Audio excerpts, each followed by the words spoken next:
안녕하세요. 스포자TV 샤론입니다. 오늘도 다들 집에서 좀 심심하셨나요? 오늘의 코로나 소식 알려드릴게요. 오늘 2시에 교육부 장관 유은혜 장관님께서 3차 개학 연기를 발표하셨습니다. 원래 1차 개학 연기로는 3월 9일까지 한 주간이었고 2차 개학 연기는 2주 추가해서 3월 23일 날 개학하는 걸로 되어 있었는데 오늘 3차 개학 연기가 발표되면서 4월 6일까지 개학이 미뤄지게 되었습니다.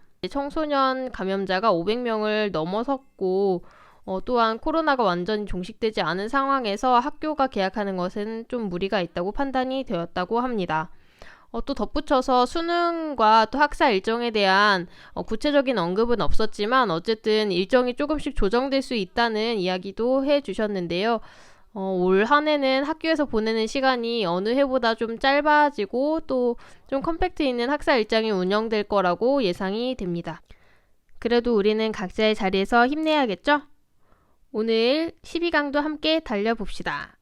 제가 오늘 사용할 교과서는요. 계속 사용하고 있는 교과서죠. 천재교육 2015 개정 확통 교과서입니다.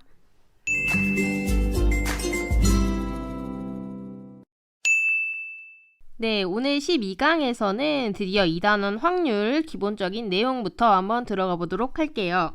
오늘은 확률의 뜻과 활용, 이 첫 번째 단원을 시작을 하겠죠? 이제 아마 이번 주랑 다음 주랑 하면은 조건부 확률까지 할 수 있을 것 같은데요. 오늘부터 천천히 확률에 대해서 한번 같이 배워보도록 합시다. 자, 앞서 시작한 교과서의 45페이지입니다. 오늘은 확률의 뜻부터 간단하게 한번 배울 건데요. 일단 새로운 용어인 확률이 나왔으니까 이게 뭔지를 배워야 되는데 이 확률을 설명하기 위해서는 기본적으로 우리가 필요한 수학적 용어들이 있어요. 그래서 이번 12강에서는 수학적 용어들을 먼저 배우는 시간을 갖도록 하겠습니다. 그 다음에 이제 다음 강좌에서는 확률에 대해서 배울 건데요. 구체적으로 이제 수학적 확률과 통계적 확률로 나눠서 배울 거예요. 요거는 이제 다음 시간 차시 예고고요. 자, 그러면 오늘 배울 것이 뭔지 같이 한번 보도록 할게요. 생각열기 문제를 같이 한번 보면서 생각해 볼까요? 이 생각열기를 보면은 뭐라고 돼 있죠? 테니스, 탁구, 배구 등 경기에서는 경기를 시작하기 전에 동전 던지기로 서브권이나 코트를 하나 선택한다. 물음에 답해보자. 이렇게 돼 있어요. 1번을 보면 동전을 한 번 던졌을 때 나오는 경우를 모두 말해보자. 동전 던지면 어떻게 돼요? 몇백 원짜리 동전이냐에 따라 다르긴 하겠지만 우리가 보통 앞면, 뒷면이라고 얘기를 하죠. 요거 가지고 또 이제 시비가 붙기도 하는데 보통은 이제 동물이나 사람 그림이 있는 게 앞면이라고 생각을 하죠. 예를 들어서 500원짜리 같은 경우는 이렇게 백조가 이거 백조가 아닌 것 같은데 여기가 앞면이고요. 뒷면이 이렇게 숫자가 써있는 데를 뒷면으로 봅니다.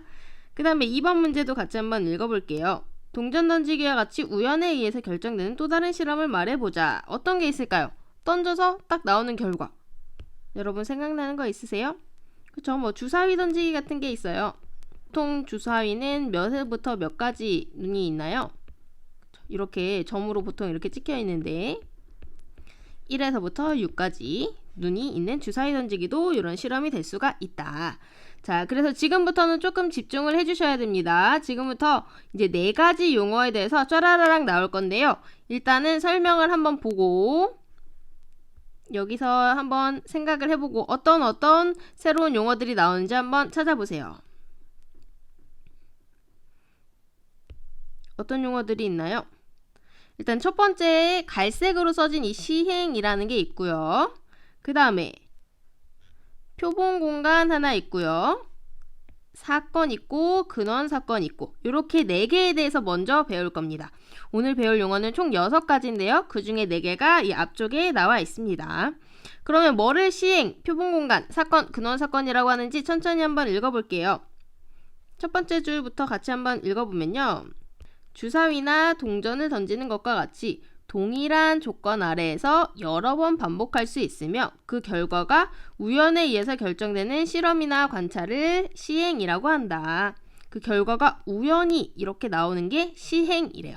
그래서 방금 우리가 얘기했던 동전 던지기나 아니면은 주사위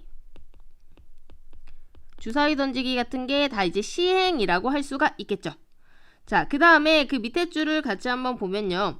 이 어떤 시행에서 나올 수 있는 모든 결과들의 집합을 표본 공간이라고 한다. 이렇게 얘기를 했죠. 그러면 동전 같은 경우는 표본 공간이 뭐라고 할 수 있을까요?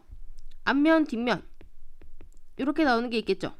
그 다음에 주사위 같은 경우는 표본 공간이 1에서 6까지 이렇게 되는 거예요. 그 밑에 또 읽어볼게요. 표본 공간의 부분 집합을 사건이라고 한다. 그리고 한 개의 원소로 이루어진 사건을 근원 사건이라고 한다. 이렇게 되어 있습니다. 자, 근데 이게 사실 처음 나오는 용어들이라서 무슨 내용인지 잘 모를 수가 있어요. 그래서 책에서 친절하게 이제 보기를 보여주고 있는데요. 이 보기를 보면은 무슨 말인지 잘 이해가 갈 겁니다.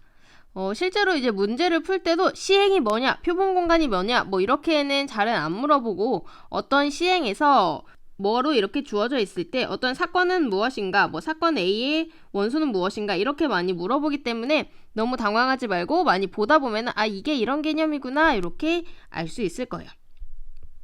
자, 그러면 보기를 같이 한번 보도록 합시다. 한 개의 주사위를 던지는 시행에서 방금 시행이 뭐라고 했냐면 시행은 동일 조건 안에서 여러 번 반복해서 우연에 의한 결과를 얻을 수 있는 이런 실험이나 관찰을 시행이라고 했습니다. 그래서 주사위 한 개를 던지는 것도 시행의 일부가 될 수 있는 거예요. 그 다음에 이제 두 번째로 나온 게 이제 표본 공간이죠.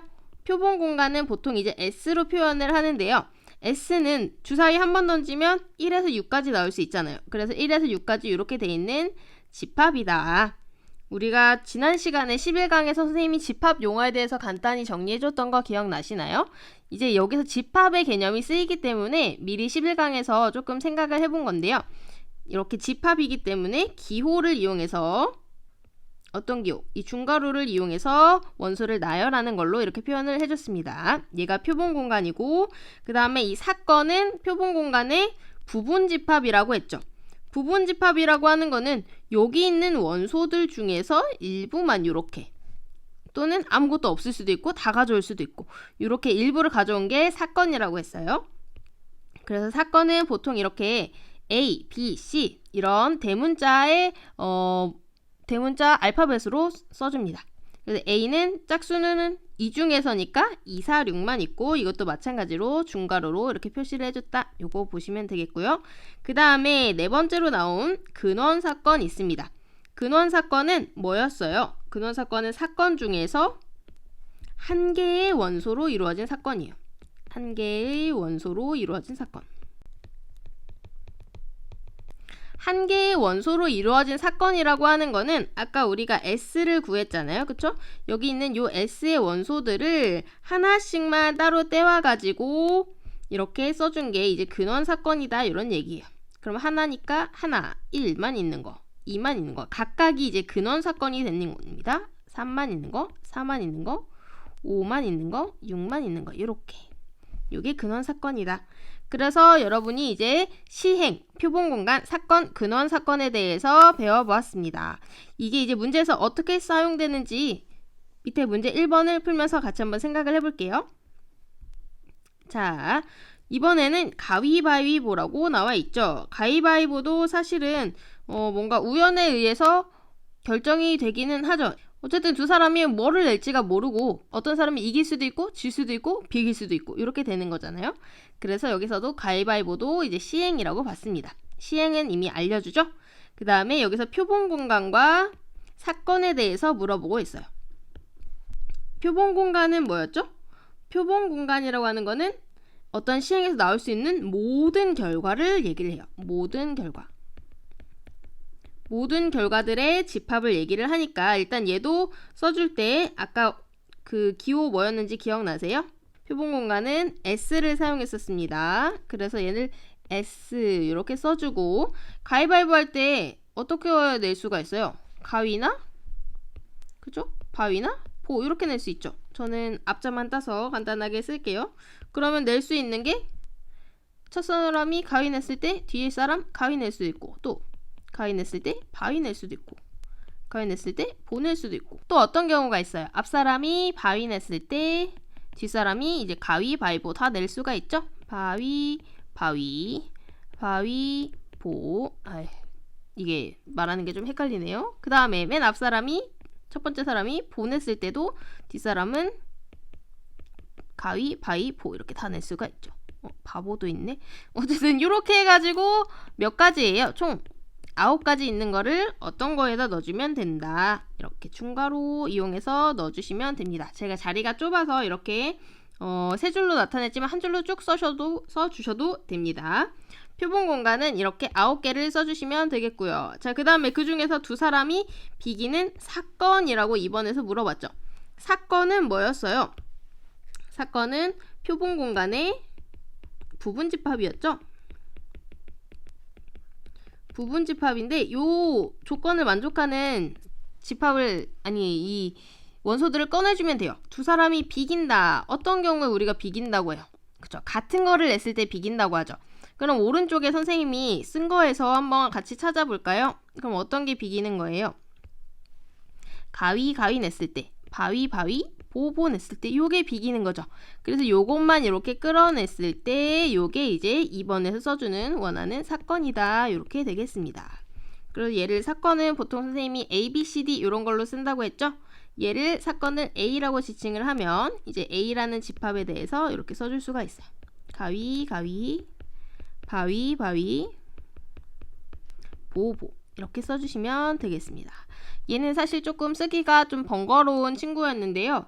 사실 가위바위보 말고 주사위나 동전 던지기는 그래도 조금 더 간편합니다. 그럼 뒷장으로 넘겨가서 다음 두 단어에 대해서도 또 정의를 배워보도록 할게요. 이번 쪽에서는요, 또 2가지 단어에 대해서만 배우고 넘어가면 되는데요. 여기 아주 친숙한 그림들이 있죠. 자, 어떤 그림들이냐면 이 두 그림에 대해서 한번 집중해서 먼저 볼게요. 이 두 그림은 선생님이 어제 그려줬던 그림이랑 굉장히 흡사한데 혹시 기억이 나시는 친구들이 있는지 모르겠어요. 이게 전체 집합에서 S 대신에 선생님이 이제 U로 표현을 했었는데 11강에서 집합이랑 관련돼서 2가지 용어가 떠올라야 되는데 혹시 기억이 나시나요? 이 위에 있는 것 같은 경우에는 A와 B가 서로 겹치는 게 없죠. 이런 경우에는 뭐라 그랬어요? A와 B가 어제 4번에서 했었는데 서로 소이다 이렇게 얘기를 했었죠. 그 다음에 이 밑에 있는 것 같은 경우에는 A 빼고 지금 어디를 나타내고 있어요? A 빼고 나머지 A 말고 나머지 여백을 칠해주고 있죠. A의 여백 어떻게 표현해준다? A의 C 이렇게 써주고 얘는 뭐였다? A의 여집합을 나타내는 기호였죠. 이게 이제 집합에서 사용되던 용어였는데요. 이거를 이제 확률에서는 어떻게 다시 용어를 얘기를 할 거냐면 이렇게 A와 B가 서로 겹치는 게 없을 때 서로 겹치는 원소가 없을 때 A와 B가 서로 어떤 사건이라고 할 거냐면요. 여기서는 이제 배반 사건이라고 할 거예요.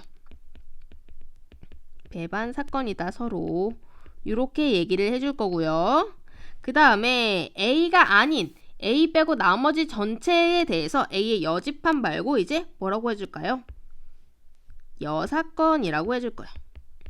이제 사건만 붙여가지고 생각을 하는 건데 배반 사건이랑 여사건은 조금 헷갈리는 친구들이 있을 수가 있거든요. 요거는 굉장히 조심을 해주셔야 됩니다. 그러면 여기서 이 2개에 대해서 또 생각을 할 수가 있을 것 같은데요.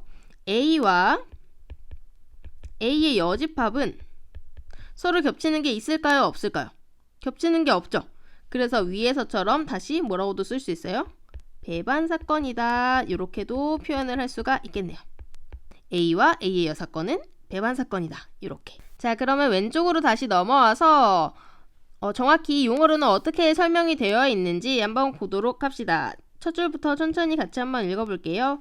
표본 공간 S의 두 사건 A, B에 대하여 A 또는 B가 일어난 사건을 A 합집합 B로 나타내고 A, B가 동시에 일어난 사건을 A 교집합 B로 나타낸다. 이거 우리가 어제 했었던 합집합이랑 교집합이잖아요. 그쵸? A 또는 B가 일어나는 거를 이렇게 합집합으로 나타내고요. 그 다음에 A, B가 동시에 일어나는 거를 교집합으로 나타낸다고 합니다. 이것도 뭔가 정의에서 크게 엇나가지 않았죠? 그리고 특히 보면은 뭐라고 돼 있어요? 특히 두 사건 A, B에 대해서 A, B가 동시에 일어나지 않을 때, 즉 두 개 겹치는 게 없을 때 A와 B는 서로 배반이라고 하며 두 사건을 서로 배반 사건이라고 한다 해서 배반 사건의 정의 나와 있죠. 두 개가 겹치지 않을 때, A와 B가 동시에 일어나지 않을 때를 얘기를 하는 거예요. 자, 요거는 용어를 잘 생각을 해 놓으시고 밑에서 문제로 확인해 보면 어떤 내용인지 더 잘 알 수 있을 거예요. 그 밑에도 마저 한번 읽어볼게요. 자, 또 어떤 사건 A에 대해서 A가 일어나지 않는 사건을 A의 여사건이라고 하며 기호로 A의 여집합처럼 이렇게 AC로 나타낸다. 이때 A 교집합, A의 여집합은 공집합이므로 A와 A의 여집합은 서로 배반 사건이다. 이렇게 나와 있네요. 여기서는 A의 여집합이 아니고 여사건이라고 읽어줘야겠죠? 요거는 여사건으로 표현을 하고 얘와 얘는 서로 배반 사건이다. 이렇게 나와 있어요.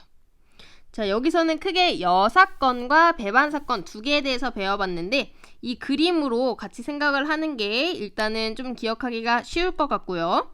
밑에 문제를 확인하면서 정확하게 한번 개념을 짚어봅시다. 자, 오늘은 문제 2번 풀면서 개념 정립해보고 마무리를 지으려고 하는데요. 문제 2번은 아까 공부하던 같은 페이지 46쪽에 있는 문제이고요. 선생님이 여기다가 5번만 추가를 해서 가져왔습니다. 그러면 문제 같이 한번 읽고 해결해 볼까요? 각 면에 1부터 12까지 자연수가 각각 하나씩 적힌 정 12멘트 주사를 한번 던질 때 앞면에 적힌 수가 8의 약수인 사건을 A, 12의 약수인 사건을 B라고 하자. 다음을 구하시오. 이렇게 되어 있죠.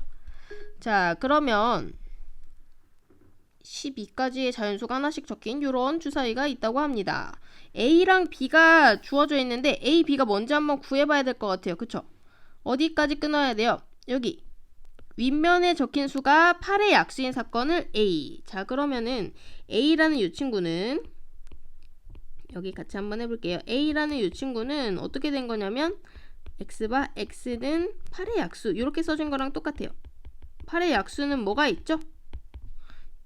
8의 약수는 1, 2, 4, 8 이렇게 돼 있죠? 그래서 얘는 이렇게 써주시면 되고요. 여러분이 혹시 조금 어려우시면 제가 방금 썼던 이 부분은 안 써주셔도 상관이 없습니다. 저는 여러분의 이해를 돕기 위해서 같이 쓰는 거예요.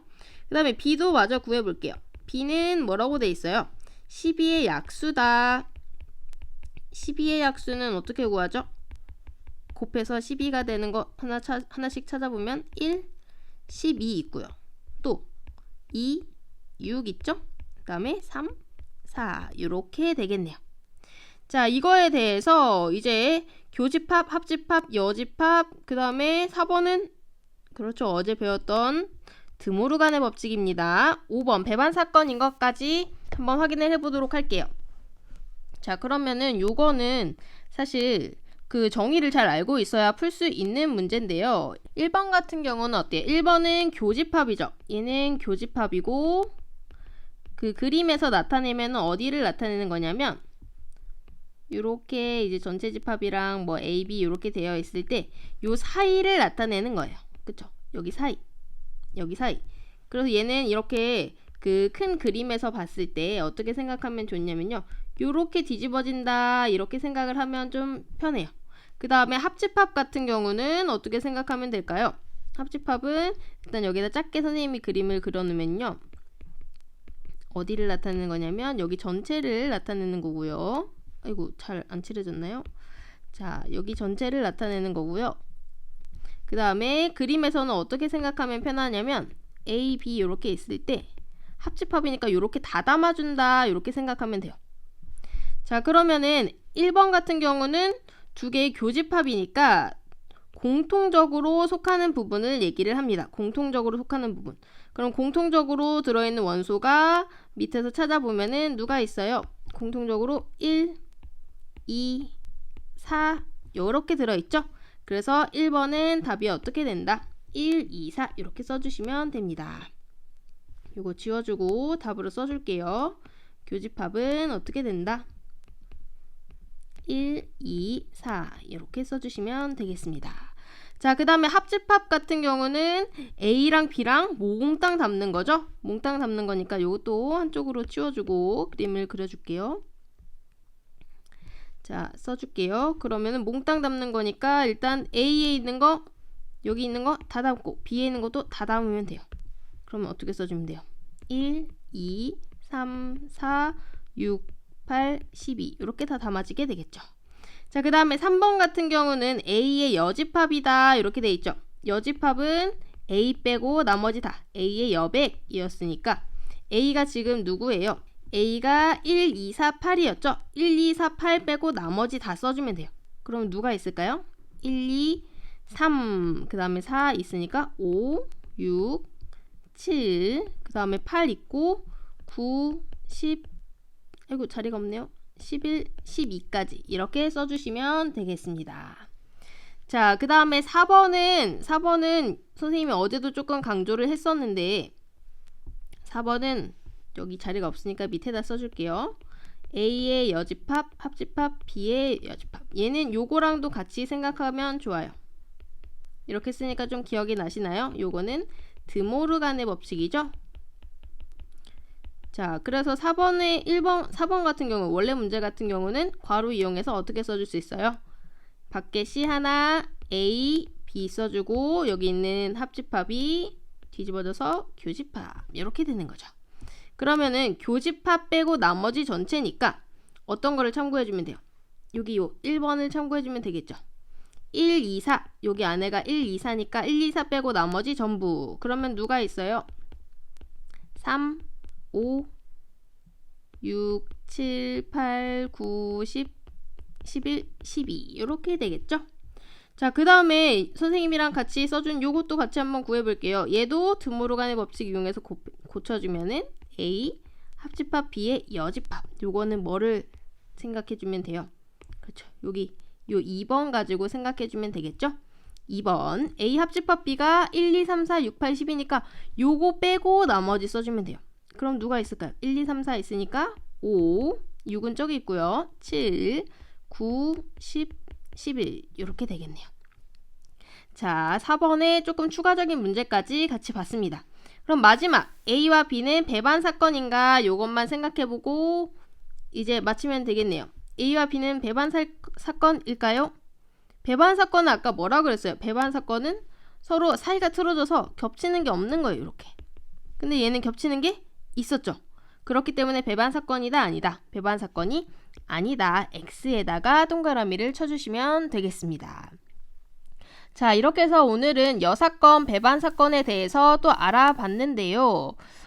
이게 처음 나오는 개념이 한꺼번에 6개가 후두둑 나와버리니까 좀 헷갈리겠죠? 여러분도 많이 복습을 해보시고 문제도 적용을 많이 해보고 개인적으로 적용하는 시간이 얘는 조금 필요할 것 같습니다. 그러면 저는 내일 수학적 확률에 대한 내용을 들고 다시 돌아오도록 할게요. 오늘도 영상 봐주셔서 너무너무 감사합니다. 여러분 오늘도 수고 많으셨습니다. 내일 봐요. 안녕.